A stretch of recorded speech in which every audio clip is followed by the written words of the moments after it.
There is a quiet truth many of us avoid. We imagine the years ahead and see ourselves dependent on others. And sometimes that fear whispers that a nursing home is the only solution. But what if it isn't?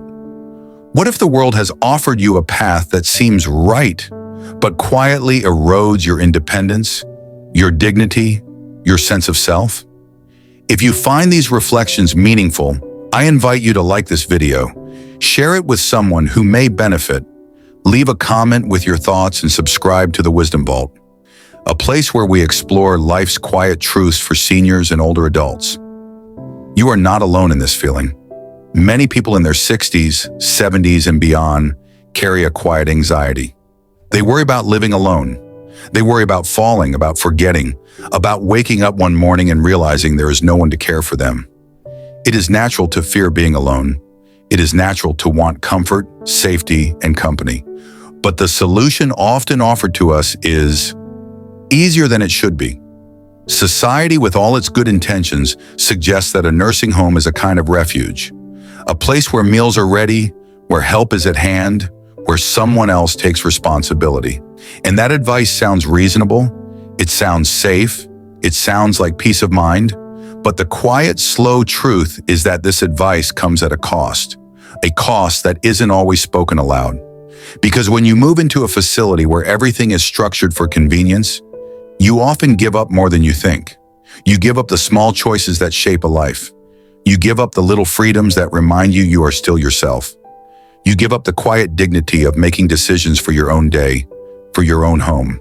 And sometimes, you give up the feeling of belonging in the place you've called your own. Because even the most well-intentioned nursing home cannot replicate the life you have built. They cannot replicate the memories in your kitchen, the sunlight in your favorite chair, the sound of your own garden in the morning. It is not just physical care that matters, it is emotional care.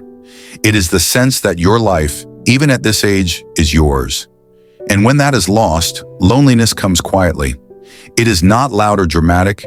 It creeps in between the scheduled meals and structured activities. It lingers in the hours when no one asks how you feel.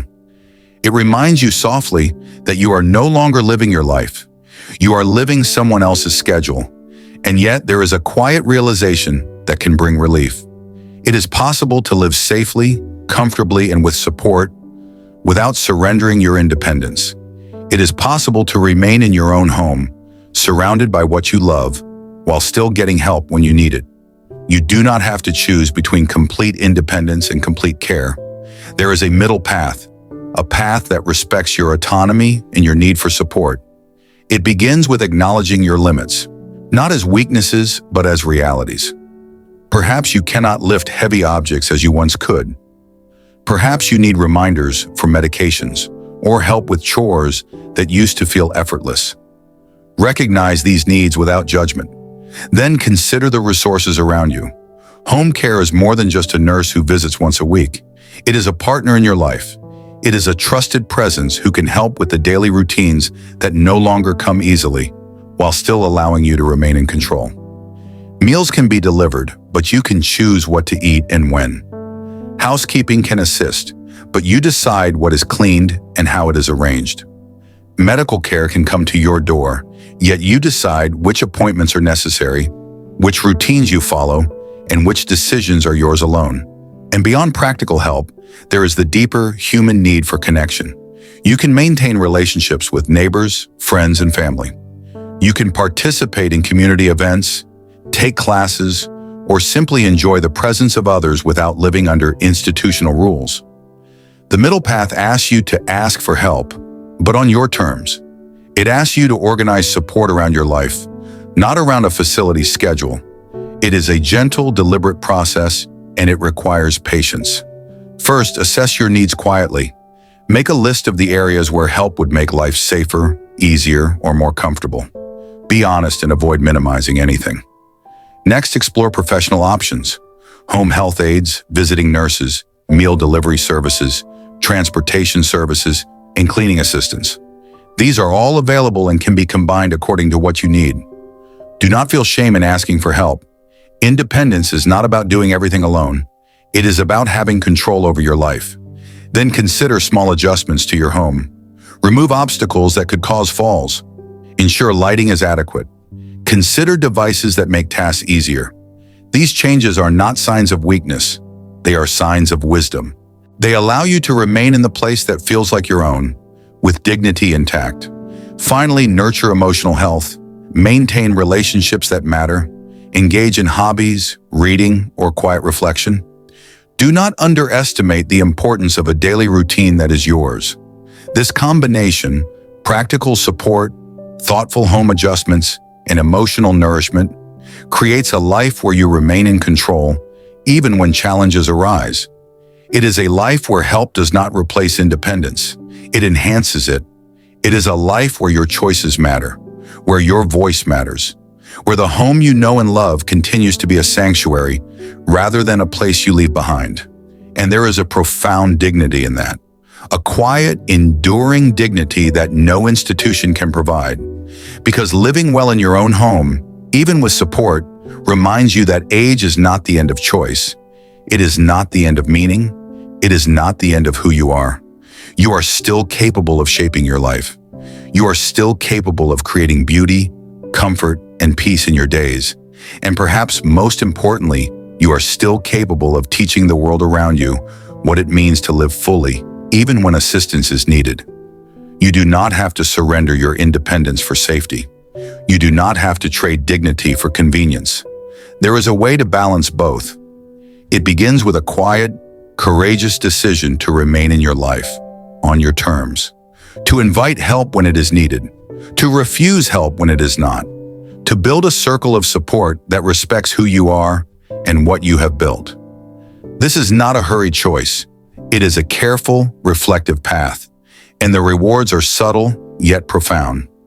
A morning spent in your own kitchen, enjoying the sunlight on the counter, an afternoon tending to a plant, or reading a book in your favorite chair, an evening where you choose the music, the television, or simply the silence.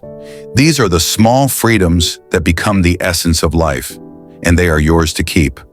Even when challenges arise, even when help is needed, even when your body no longer moves as swiftly as it once did, you can remain present in your own life.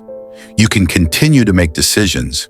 You can continue to experience joy in the quiet, measured way that wisdom brings. And you can do so without shame, without fear, because asking for support does not diminish you. It strengthens the life you have built. It preserves the autonomy you have cherished. It allows you to remain at home, not just as a resident, but as the person who shapes the rhythm of your days.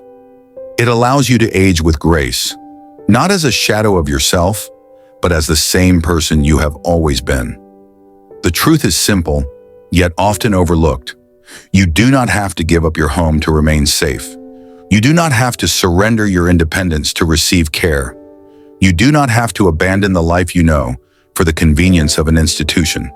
There is a way to live with support, dignity, and choice, and it begins with a quiet courage. The courage to ask for help on your terms. The courage to make thoughtful adjustments to your life. The courage to nurture your relationships, your routines, and your sense of self. And in doing so, you reclaim something far more valuable than any facility could offer. You reclaim your life. You reclaim your independence. You reclaim the small, quiet joys that make each day meaningful. And in this life, you are still the author of your own story. You are still the one who decides how the day unfolds. You are still the one who chooses what matters, what to protect, and how to spend your time. And that, in the end, is the true measure of freedom. It is not the absence of help. It is the presence of choice. It is not the absence of age. It is the presence of self. And if you embrace this quietly, deliberately, and patiently, you will find that life after 60, 70, or 80 can be rich, meaningful, and full. You will find that independence does not mean isolation, and you will find that dignity is never lost, as long as you remain in your own life. And if you would like more videos exploring these quiet truths, please like, share, comment, and subscribe to the Wisdom Vault, so we can continue this journey together and help you live with dignity, calm, and independence. It is a subtle truth, but it is a powerful one, and it is yours to live.